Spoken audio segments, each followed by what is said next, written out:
ভুট্টার জমিতে আমরা সার কখন দিব, মানে পানি দেওয়ার আগে দিব না পানি দেওয়ার পরে দিব?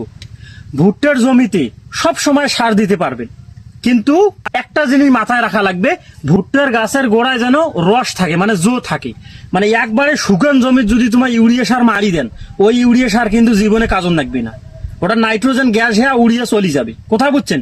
এই জন্যে ভুট্টার জমিতে যদি সার প্রয়োগ করেন তাহলে অবশ্যই পানি দেওয়ার আগে, মানে আজকে আমি পানি দিয়েছেন, আমি সারটা দিছি গতকালকে সন্ধ্যার দিকে, মানে শেষ বিকেলের দিকে সারটা দিছি। আরো একভাবে সার দেওয়া যায়, ভুট্টার জমিতে যখন পানিটা কানায় কানায় পরিপূর্ণ হয়, এই দেখেন এখানে তো অবশ্য পানি আইসে নাই, যখন এই পানিটা দেওয়া শেষ হয়ে যাবে, মানে পানির অবস্থা দেওয়া শেষ, মানে আর কোনো পানির সমস্যা নাই, তখন আপনারা এই ভুট্টার জমিতে নিচে নিচে সারটা দিয়ে দিবেন, তাইলে আর কোনো সমস্যা হবে না। অবশ্যই খেয়াল রাখবেন ভুট্টার এই ঠোঙ্গার মধ্যে যাতে ফির বেশি পরিমাণে সার না ঢুকে। যদি ভুট্টার